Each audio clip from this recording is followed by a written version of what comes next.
Hello everyone, last video में हमने pronoun के बारे में डिस्कस किया था।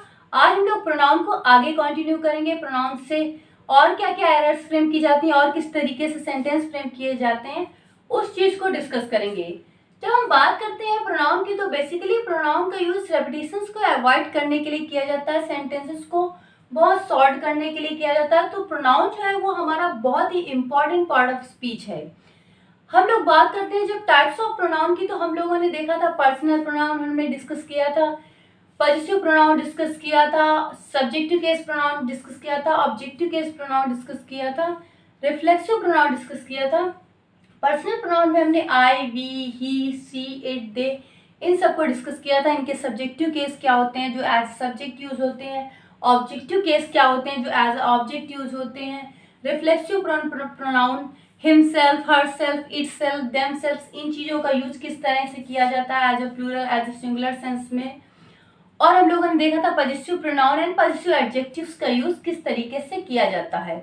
आज हम लोग देखेंगे reciprocal pronoun, indefinite pronoun, interrogative pronoun, इन आगे कुछ प्रोनाउंस के बारे में, इनके टाइप्स के बारे में, इनके यूज के बारे में, एरर्स किस तरीके से फ्रेम की जाती है, सेंटेंसेस किस तरीके से फ्रेम किए जाते हैं, उसके बारे में डिस्कस करेंगे।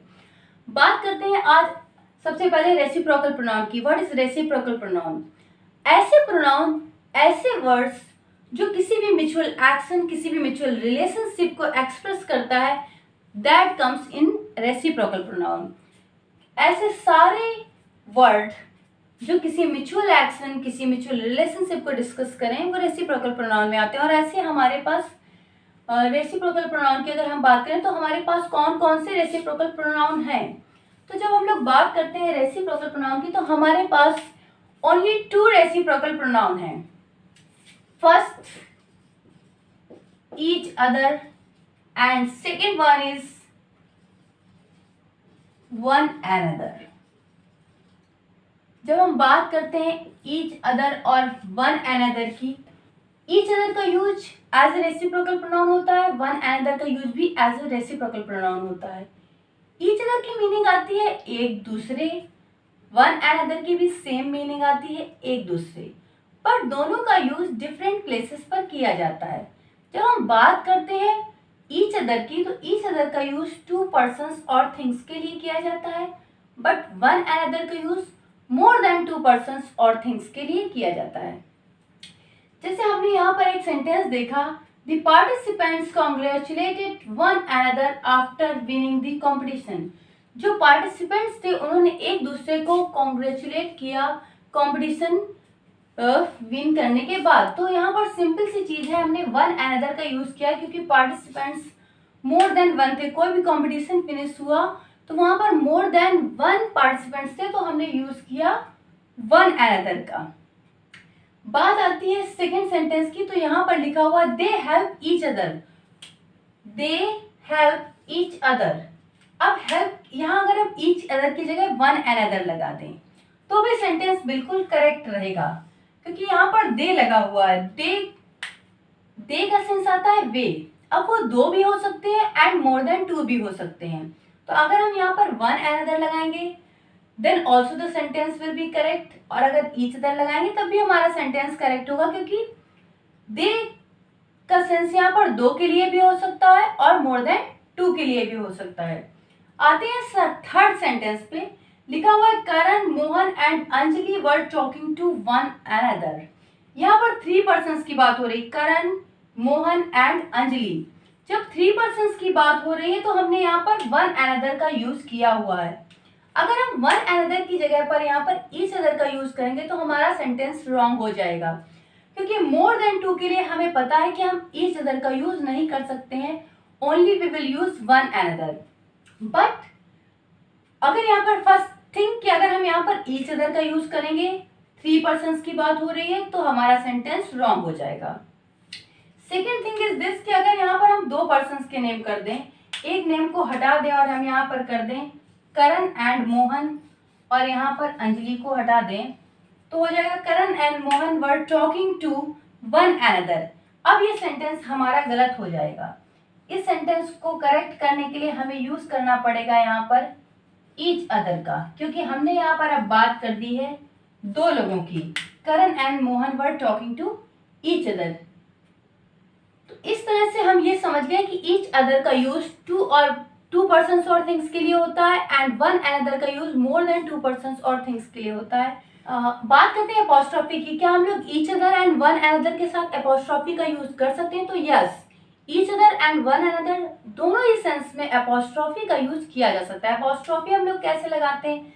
एपोस्ट्रोफी मार्क और उसके बाद एस लगाकर एपोस्ट्रोफी का यूज किया जाता है। ये मैंने आपको नाउन में बताया भी था। ईच अदर जैसे यहाँ पर लिखा हुआ है या वन अनदर लिखा हुआ है, दोनों ही चीज में एपोस्ट्रोफी लगाने के लिए हम एपोस्ट्रोफी मार्क लगाएंगे और उसके बाद एस लगा देंगे। जैसे हमने कहा Karen and Riya were trying to promote each other's project, हमने लिखा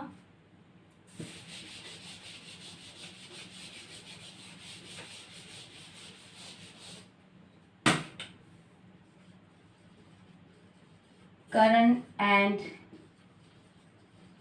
Reena were trying to promote each other's project। तो हमने each other में एपोस्ट्रोफी का यूज कर दिया। करण और रिया एक दूसरे के प्रोजेक्ट को प्रमोट करने की कोशिश कर रहे थे। Karan and Reena were trying to promote each other's project. Each other मतलब एक दूसरे के। सेम चीज है वन अनदर के साथ, हम यहाँ पर वन अनदर लगा देंगे अगर यहाँ मोर देन टू पर्सन्स की बात होगी। Karan, Riya and Neha were trying to promote each other's one another's project, हम ईच अदर की जगह पर कर देंगे क्योंकि यहाँ पर बात हुई 3 पर्सन्स की। तो जब भी मोर देन 2 की बात हो जाएगी तो वन अनदर का यूज होगा। इसमें एपोस्ट्रोफी का यूज हम कर सकते हैं। मीनिंग आती है एक दूसरे की। तो ये था हमारा रेसिप्रोकल प्रोनाउन। बात करते हैं डेमोन्स्ट्रेटिव प्रोनाउन की। डेमोन्स्ट्रेटिव प्रोनाउन क्या होता है? ऐसे प्रोनाउन जो किसी चीज को डेमोन्स्ट्रेट करते हैं, किसी भी चीज को पॉइंट आउट करते हैं, किसी भी चीज को एग्जिबिट करते हैं। जैसे हमने बात की डेमोन्स्ट्रेटिव प्रोनाउन की, जैसे हमने बोला this is the pen which I has purchased, ये वो पेन है जो मैंने खरीदा है। हमने किसी भी चीज को पॉइंट आउट किया। That is the boy who was talking to somebody else, वो लड़का है जो किसी और से बात कर रहा था। This is the book which was written by Kalidas, ये वो बुक है जो कालिदास के द्वारा लिखी गई थी। हम किसी भी चीज को पॉइंट आउट करने के लिए डेमोन्स्ट्रेटिव प्रोनाउन का यूज करते हैं। जैसे दिस, दैट, दीज, दोज, ये वर्ड्स जो हैं ये हमारे आते हैं डेमोन्स्ट्रेटिव प्रोनाउन की कैटेगरी में। ये किसी भी वर्ड को डेमोन्स्ट्रेट करने के लिए, जैसे हमने बोला those are the boys who are very good इन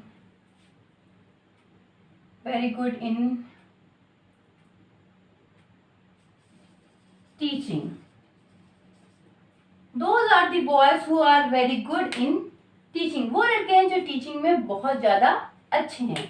कोई भी सेंटेंस हमने दिस, दैट, दीज, दोज इनका यूज करके हम किसी भी चीज को एक्सप्रेस करते हैं, that comes in demonstrative pronoun. जैसे हमने बोला these are the girls who are going to create a new invention. This is the chair who was purchased by her। These are the unique inventions of a scientist। Simply हम किसी भी चीज को demonstrate करने के लिए this, that, these, those in words का use करते हैं और उस सेंटेंस को डेमोन्स्ट्रेट करते हैं। तो ये हमारा आया डेमोन्स्ट्रेटिव प्रोनाउन में। सो बात करते हैं इंटेरोगेटिव प्रोनाउंस के बारे में। विच, व्हाट, हु, हाउ, हुम, हुज, इन सारे वर्ड्स का यूज हम किसी भी क्वेश्चन को रेज करने के लिए करते हैं, किसी भी क्वेश्चन को पुट अप करने के लिए करते हैं और इन वर्ड्स को हम इंटेरोगेटिव प्रोनाउंस की कैटेगरी में रखते हैं। जैसे हमने बोला which is your book, what are you going to do, what are you talking about, whose book is this, whom are you going to call. Sentence raise करने के लिए हम जब भी किसी वर्ड का यूज करते हैं that comes in interrogative pronoun. ऐसे सारे प्रोनाउंस जो किसी क्वेश्चन को पुट अप करते हैं वो इंटरोगेटिव प्रोनाउन की कैटेगरी में आते हैं। जैसे हमने बोला whose chair is being kept in my room? How are you going to perform in this seminar? बात करते हैं रिलेटिव प्रोनाउन की। रिलेटिव प्रोनाउन का यूज किस लिए होता है? ऐसे वर्ड्स जो दो क्लॉज को ऐड करने के लिए यूज किए जाते हैं। कोई भी दो सेंटेंसेस दो क्लॉज को ऐड करने के लिए जिन वर्ड्स का यूज हम लोग करते हैं उन्हें हम कहते हैं रिलेटिव प्रोनाउन। जैसे whom, that, which, whose। दो सेंटेंसेस को कनेक्ट करने के लिए इन वर्ड्स का यूज हम करते हैं एज ए रिलेटिव प्रोनाउन। ये ऐसे वर्ड हैं जिन्हें हम एज अ इंटरोगेटिव, जैसे who, whom, which, whose, why, इन सबका यूज एज इंटरोगेटिव प्रोनाउन भी यूज किया जाता है। But as a relative pronoun जब हम यूज करते हैं तो ये दो सेंटेंस को ऐड करने के पर्पस के लिए यूज किए जा रहे होते हैं। जैसे हमने एक सेंटेंस देखा, this is the place where I use to live. ये वो प्लेस है जहाँ मैं रहा करता था। जहाँ, इसकी मीनिंग यहाँ पर आ रही है जहाँ मैं रहा करता था। जब हम इंटरोगेटिव सेंटेंस में वेयर की बात करते हैं तो वहाँ पर आता है वेयर डू यू लिव, आप कहाँ रहते हैं।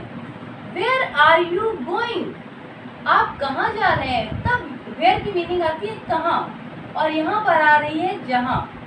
यही डिफरेंस है relative pronoun and interrogative pronoun में। जब हम वेयर का यूज रिलेटिव प्रोनाउन में करते हैं तो ये रिलेट कर रहा होता है सेंटेंस को। This is the place where I use to live. तो बात करते हैं हु और हुम की। हु और हुम का यूज हम लोग लिविंग के लिए यूज करते हैं, पर्सन्स के लिए यूज करते हैं।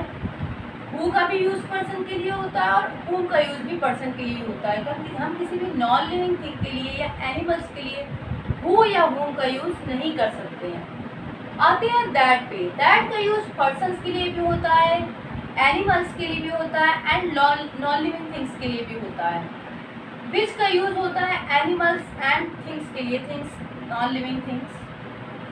हुज का यूज होता है लिविंग एंड नॉन लिविंग दोनों के सेंस में ही। जैसे देखते हैं यहाँ पर लिखा हुआ है this is the boy whom I had called yesterday। ये वो लड़का है जिसे मैंने कल बुलाया था। जिसे, जब हम इंटरोगेटिव प्रोनाउन में बात करते हैं तो आता है whom had you called yesterday। तुमने कल किसे बुलाया था, whom had you called yesterday। जब हमने बात किया रिलेटिव प्रोनाउन में तो किसे का हो गया जिसे। This is the boy whom you had called yesterday, जिसे तुमने कल बुलाया था। तो ये हो गया हमारे रिलेटिव प्रोनाउंस जो किसी भी दो सेंटेंसेस या दो क्लॉज को रिलेट करने के लिए, कनेक्ट करने के लिए यूज किए जाते हैं। हु एंड होम का यूज पर्सन के लिए, दैट का use person, animals and non living things के लिए, विच का यूज एनिमल्स के लिए भी किया जाता है, नॉन लिविंग थिंग्स के लिए भी किया जाता है। हुज का use living and non living दोनों के लिए किया जाता है। देख, रिलेटिव प्रोनाउन से रिलेटेड एक और सेंटेंस देखते हैं। These are the students whom I teach। ये वो स्टूडेंट्स हैं जिन्हें मैं पढ़ाती हूँ या पढ़ाता हूँ। whom क्या मीनिंग आई, जिन्हें। जब भी इसके पहले प्लूरल नाउन का यूज होगा तो इसका सेंस जिन्हें आ जाएगा, जिन्हें, और जब सिंगुलर होगा तो जिसे आ जाएगा। इसी तरीके से इन सारे प्रोनाउंस का यूज किया जाएगा टू रिलेट द सेंटेंसेस। आते हैं एक और सेंटेंस पे, लिखा हुआ है It is he who is going to start a new company। अब यहाँ पर हम देख रहे हैं ये हमारा रिलेटिव प्रोनाउन who यूज हुआ है और who के बाद आया है is, यहाँ पर आया है he। एक चीज आप हमेशा याद रखिएगा, जब भी हम किसी रिलेटिव प्रोनाउन का यूज करेंगे और उसके बाद जो भी वर्ब आएगी वो हमेशा रिलेटिव प्रोनाउन के पहले आने वाले सब्जेक्ट के अकॉर्डिंग होगी। रिलेटिव प्रोनाउन के पहले जो भी सब्जेक्ट आया होगा, वेदर इट इज नाउन और प्रोनाउन, रिलेटिव प्रोनाउन के पहले आने वाले वर्ड के अकॉर्डिंग ही रिलेटिव प्रोनाउन के बाद आने वाली, रिलेटिव प्रोनाउन के पहले आने वाले सब्जेक्ट के अकॉर्डिंग ही रिलेटिव प्रोनाउन के बाद आने वाली वर्ब यूज होगी। फिर से एक बार समझ लीजिए, रिलेटिव प्रोनाउन के बाद जो भी वर्ब आएगी वो डिपेंड करेगी रिलेटिव प्रोनाउन के जस्ट पहले आने वाले सब्जेक्ट पे। रिलेटिव प्रोनाउन के जस्ट बाद आने वाली वर्ब डिपेंड करेगी रिलेटिव प्रोनाउन के जस्ट पहले आने वाले सब्जेक्ट पे। जब भी कहीं किसी रिलेटिव प्रोनाउन का यूज एज सब्जेक्ट होगा, जब भी कोई रिलेटिव प्रोनाउन वर्ब के जस्ट पहले आएगा, तो इस सेंस में रिलेटिव प्रोनाउन के बाद आने वाली वर्ब जो होगी वो डिपेंड करेगी रिलेटिव प्रोनाउन के पहले आने वाले सब्जेक्ट पे। जब भी किसी रिलेटिव प्रोनाउन का यूज किसी वर्ब के जस्ट पहले होगा, तो रिलेटिव प्रोनाउन के की जो बाद आने वाली वर्ब होगी वो डिपेंड करेगी रिलेटिव प्रोनाउन के पहले आने वाले सब्जेक्ट पे। जैसे यहाँ पर ही लिखा हुआ था, तो उसके अकॉर्डिंग यहाँ पर इज हो सकता है, वॉज हो सकता है, तो सेंटेंस करेक्ट होगा। जैसे हमने लिखा it is he who is going to start a new company, he is going to start a new company, तो ही के साथ इज का यूज हुआ है, बिल्कुल करेक्ट है, सेंटेंस में कोई भी एरर नहीं है। ही इज गोइंग, ही के अकॉर्डिंग इज का यूज होना चाहिए, सेंटेंस करेक्ट है। आते हैं इस सेंटेंस पे, लिखा हुआ it is I who is your friend, it is I who is your friend. Again relative pronoun का यूज हुआ है वर्ब के जस्ट पहले। जब भी किसी रिलेटिव प्रोनाउन का यूज वर्ब के जस्ट पहले होगा, तो वो जो वर्ब होगी वो डिपेंड करेगी रिलेटिव प्रोनाउन के पहले आने वाले सब्जेक्ट पे। रिलेटिव प्रोनाउन के जस्ट बाद आने वाली वर्ब डिपेंड करेगी रिलेटिव प्रोनाउन के जस्ट पहले आने वाले सब्जेक्ट पे। जब भी रिलेटिव प्रोनाउन के जस्ट बाद कोई वर्ब आएगी या रिलेटिव प्रोनाउन का यूज वर्ब के जस्ट पहले हुआ होगा, तो रिलेटिव प्रोनाउन के बाद आने वाली वर्ब डिपेंड करेगी रिलेटिव प्रोनाउन के पहले आने वाले सब्जेक्ट पे, चाहे वो नाउन हो या फिर प्रोनाउन हो। क्योंकि यहाँ पर इस वर्ब के लिए हमारे पास कोई सब्जेक्ट नहीं है, इस वर्ब को हम किसके अकॉर्डिंग चेंज करेंगे, तो इस वर्ब को चेंज करने के लिए हम डिपेंड करेंगे इस रिलेटिव प्रोनाउन के पहले आने वाले सब्जेक्ट पे, चाहे वो नाउन हो या प्रोनाउन। अब यहाँ पर आई का यूज हुआ है और यहाँ पर इज का यूज हुआ है। क्या कभी आई के साथ इज का यूज होता है? आई के साथ एम का यूज होता है, आई के साथ वर का यूज होता है, बट आई के साथ कभी भी इज का यूज नहीं होता है, इसलिए सेंटेंस में एरर है। हम इसको हटाकर यहाँ पर कर देंगे am. It is I who am your friend, I am your friend. Relative pronoun के बाद आने वाली वर्ब हमेशा डिपेंड करती है रिलेटिव प्रोनाउन के जस्ट पहले आने वाले सब्जेक्ट पे। जब भी रिलेटिव प्रोनाउन का यूज किसी वर्ब के पहले होता है, तो रिलेटिव प्रोनाउन के बाद आने वाली वर्ब डिपेंड करती है रिलेटिव प्रोनाउन के जस्ट पहले आने वाले सब्जेक्ट पे। ये हमेशा याद रखिएगा, it is a very important rule of pronoun and lots of errors are being asked from this point. So बात करते हैं नेक्स्ट एरर की। आइए देखते हैं रिलेटिव प्रोनाउन से रिलेटेड एक और error. First sentence, it is her who can teach you, it is me who can help you. यहाँ पर दो सेंटेंसेस लिखे हुए हैं बोर्ड पर और दोनों में एरर है। आपको फाइंड आउट करनी है कि कहाँ पर एरर है। फर्स्ट सेंटेंस लिखा हुआ it is her who can teach you, it is her की जगह होगा शी। सेकेंड सेंटेंस लिखा हुआ it is me who can help you, me की जगह होगा आई। वाई? मी की जगह आई क्यों होगा, हर की जगह शी क्यों होगा?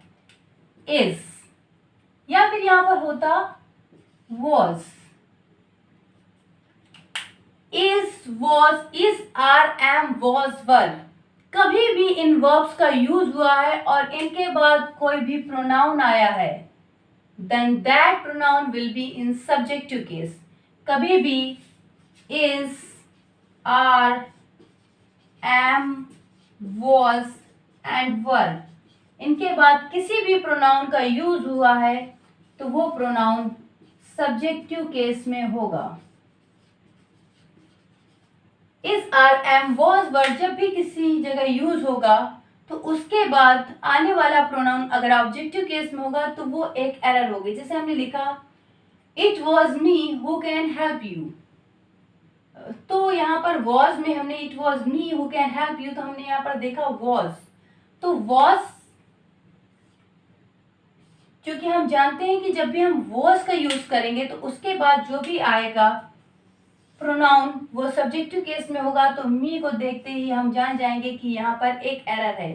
कभी भी इज, आर, एम, वॉज, वर का यूज हुआ है उसके जस्ट बाद कभी भी ऑब्जेक्टिव केस प्रोनाउन का यूज नहीं होगा, वहां पर हमेशा सब्जेक्टिव केस प्रोनाउन का यूज होगा। It is see who can teach you, it is I who can help you, it is आई या इट वॉज आई, कुछ भी हम यहाँ पर लिख सकते हैं। इट वॉज आई जो हम करेंगे ये मैं था जो उसकी हेल्प कर सकता था, तो हम यहाँ पर कैन की जगह सेंटेंस में कुड कर देंगे।